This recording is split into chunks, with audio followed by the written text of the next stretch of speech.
Shalom, salam sehat bagi kita. Sebelum mendengarkan firman Tuhan, marilah kita berdoa. Terima kasih Bapa yang senantiasa memberkati kami dan memilih kami dalam hidup kami untuk boleh melakukan perkara yang besar.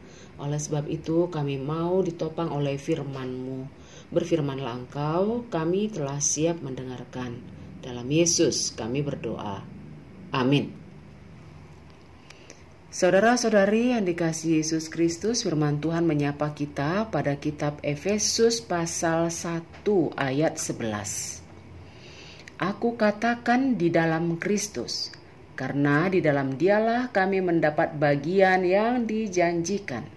Kami yang dari semula ditentukan untuk menerima bagian itu sesuai dengan maksud Allah, yang di dalam segala sesuatu bekerja menurut keputusan kehendak-Nya.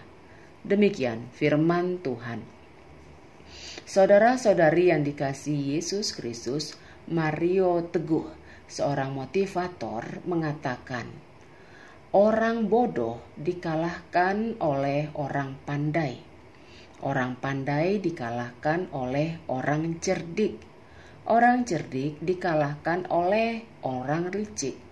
Orang licik dikalahkan oleh orang nekat. Orang nekat dikalahkan oleh orang gila. Dan semua orang itu dikalahkan oleh orang yang beruntung. Siapakah yang beruntung? Sesungguhnya di dalam kehidupan ini tidak ada yang terjadi tanpa keterlibatan Allah. Khususnya dalam hal-hal yang baik, dalam hal-hal yang berkenan dengan kehendak-Nya yang diizinkan terjadi dalam kehidupan setiap manusia.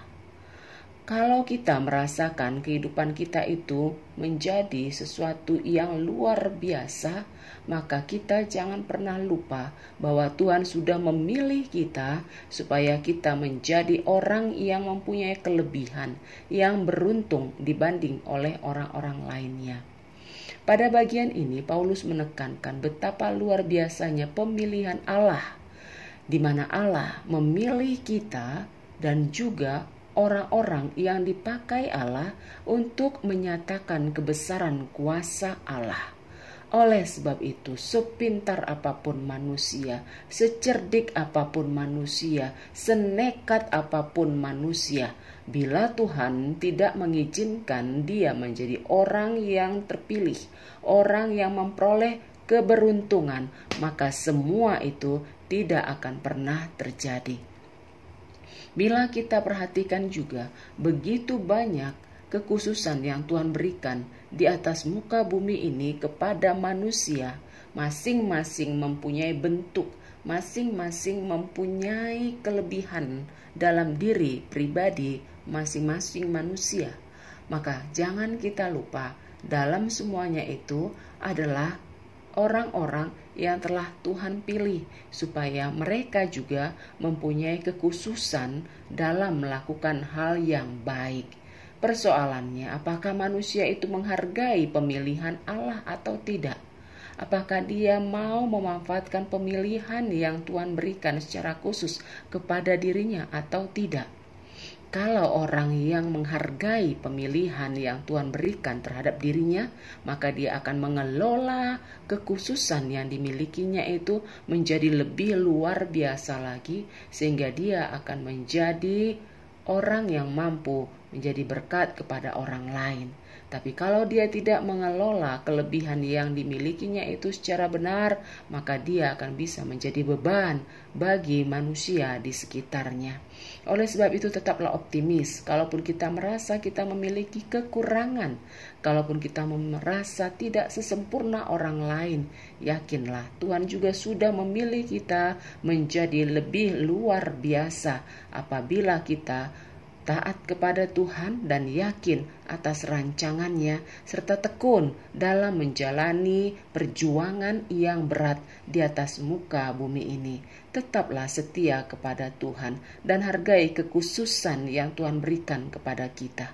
Mungkin kita tidak harus sama dengan orang lain, mungkin prestasi kita tidak harus serupa dengan orang lain, tapi dalam diri kita Tuhan sudah memilih bahwa setiap orang yang diciptakan Tuhan pasti mempunyai kekhususannya masing-masing. Walaupun dalam kehidupan ini kita mempunyai banyak perbedaan, tetapi Tuhan memberikan kesempatan bagi kita untuk boleh menjadi umat yang terpilih. Maka dari itu yakin dan percayalah, kalau pada saat ini kita belum menerima hasil sebagaimana yang kita harapkan, tetaplah setia, tetaplah tekun. Ingatlah apa yang tertulis dalam kitab Wahyu pasal 3 ayat 7. Apabila Ia, maksudnya di sini adalah Allah, telah membuka, tidak ada yang dapat menutup. Apabila Ia menutup, tidak ada yang dapat membuka. Maka dari itu, berjuanglah. Selama kita masih diizinkan hidup di atas muka bumi ini, yakin dan percayalah, segala perkara yang ada di dalam kehidupan kita ini, semuanya terjadi hanya seizin dan seturut kehendak Allah. Tuhan menguatkan kita menjadi umat pilihannya yang melakukan hal yang benar di atas muka bumi ini. Dalam Yesus pasti kita dikuatkan. Amin. Marilah kita berdoa. Banyak perkara besar dalam hidup ini ya Bapa yang sulit kami mengerti, namun Engkau telah memberikan kekhususan dalam diri kami. Kacamata kedagingan kami mungkin melihat itu sebagai kelemahan kami, namun kacamata cara pandang iman kami mengatakan itu adalah kelebihan kami, karena Engkau telah memilih kami, umat yang Kau kasihi, pasti menjadi orang yang luar biasa apabila kami tekun, apabila kami percaya, dan apabila kami setia di dalam hidup kami. Setia hanya ke dalam tangan pengasihan-Mu saja. Mampukan kami Bapa menjadi umat pilihan-Mu yang bisa menunjukkan kesetiaan dan ketaatan kami hanya dalam tangan-Mu saja. Dalam Yesus kami berdoa. Amin.